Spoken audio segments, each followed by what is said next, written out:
It was supposed to be a peaceful weekend in the mountains. Julia Matthews packed peanut butter sandwiches, apple slices, a first aid kit, and a red and white cassette toy that her daughter Emily refused to leave behind. Emily called it Buddy Talk. It had a smiley face on the front, 2 button eyes, and a cheerful voice that played nursery rhymes when she pressed its rainbow-colored buttons. They drove out early that Saturday morning. Aaron, Julia's husband, was unusually quiet behind the wheel, keeping his eyes on the winding mountain roads. He'd been on edge for a few weeks, saying things didn't feel right lately. But Julia didn't press. They needed this trip. Just the 3 of them. A break from the noise of the world. By the time they set up camp near Crystal Ridge, the sun had dipped below the trees and the temperature dropped fast. Julia remembered tucking Emily into her sleeping bag, her tiny hands gripping Buddy Talk and kissing her forehead. Then Aaron whispered something about hearing movement outside the tent. He stepped out, flashlight in hand. That was the last time she saw him. Morning came. The tent's flap was open. Julia's heart raced. The sleeping bag beside her was empty.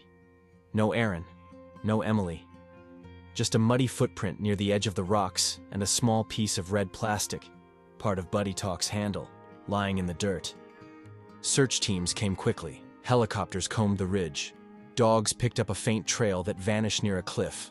Weeks turned into months. Nothing. No bodies, no sightings, no ransom.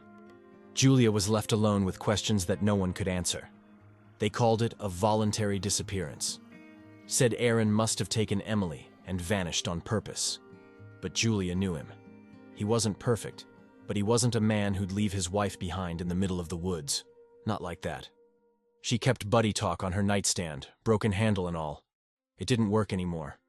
Just sat there, quiet and still, like a monument to the life she used to have. She never threw it away. Time moved differently after they disappeared. Julia stopped working. The house grew quieter, lonelier. Friends checked in less and less, unsure of what to say to a woman whose husband and child had simply vanished. Her world was frozen in the year 2016. Emily's bedroom remained untouched, clothes folded neatly in drawers, stuffed animals lined up under the window. For a while, Julia tried to move on. Therapy, support groups, even moved into a smaller place across town. But something always pulled her back to that weekend, to the tent. To that moment she opened her eyes and everything was gone. 2 years turned into 5. Then, just as winter started to fade into spring, she received a call from the sheriff's office. Hikers near the summit of Crystal Ridge had come across a weathered blue backpack lying beneath a pile of rocks.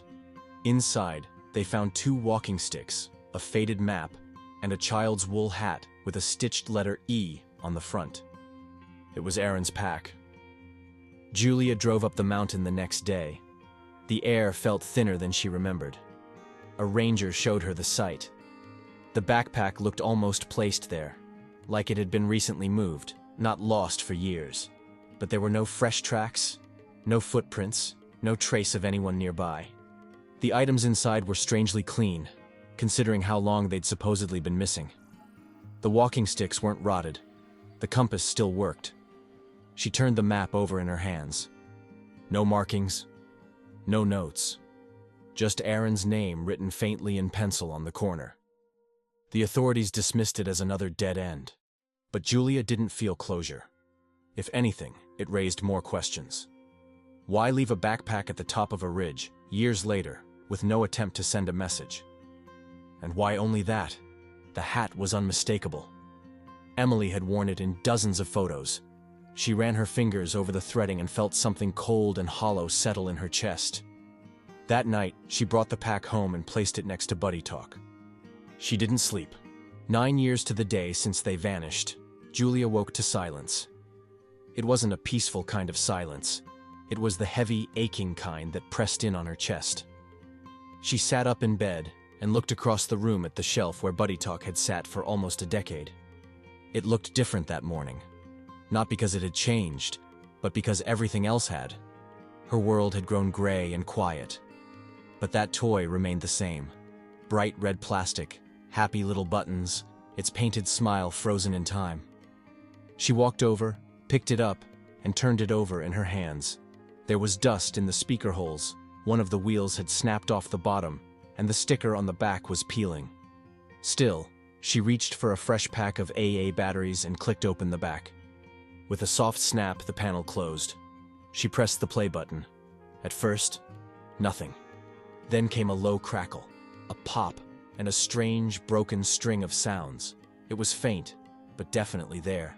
A stuttering voice, not quite clear, as if it had been recorded over something else. She pressed play again. This time the sound shifted. She could make out a few scattered words. Mom. Stars. Again. Tell. Something in the tone made the hairs rise on the back of her neck. She wasn't imagining it. She knew Emily's voice. Even if it had changed, it was her. But how? The messages weren't consistent. Every time she hit rewind and played again, they were jumbled differently. Some phrases came through more clearly. Others faded out mid-syllable. She sat down on the edge of her bed and cried. Not out of grief, but confusion. It was too much. Too strange. Too impossible. But the message kept playing, and deep in the layers of static, it felt like someone, somewhere, was trying to reach her. Not a memory. Not a malfunction. Something new. By morning, Julia was at her old friend Mason's workshop. He used to work in radio repair and owed her more favors than he could count. She placed Buddy Talk on his workbench like it was made of glass.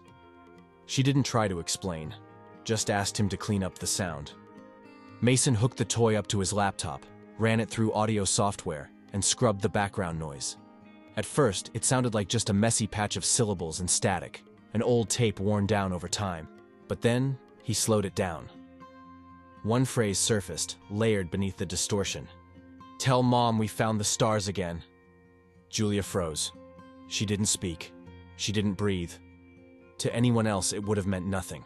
But to her, it hit like a lightning bolt. It was something Emily used to say during their late-night drives into the Rockies. When they reached a spot high enough to see the stars clearly, Emily would lean back in the seat, point up, and say it every time. We found the stars again. Julia remembered the last place they'd said it together.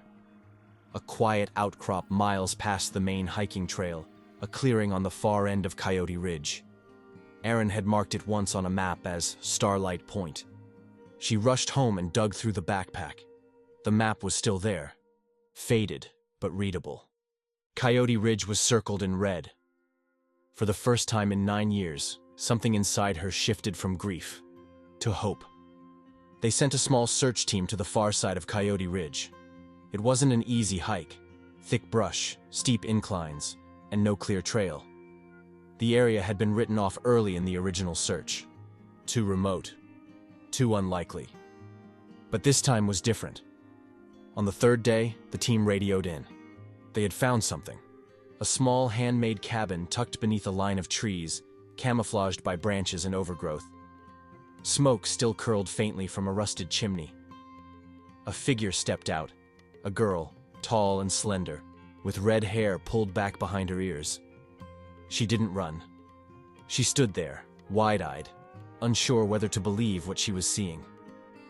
Julia climbed the last few feet of the trail. Her legs trembled. Her hands shook. When she saw the girl, everything stopped. It was Emily, 9 years older, but still Emily.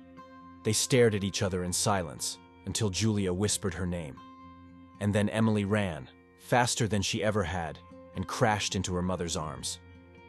Aaron appeared moments later, thinner, bearded, exhausted, but alive. They explained it all. That night in the woods, he'd seen someone watching the tent. Not an animal, a man. He took Emily and fled uphill. But the storm came fast. He fell, broke his phone, lost the trail. They survived, built shelter, lived off the land, always too far from help. Emily had used the toy little by little to try and send a message. It took her years to figure out how to layer the phrase so her mom would recognize it. But she did, and now they were going home.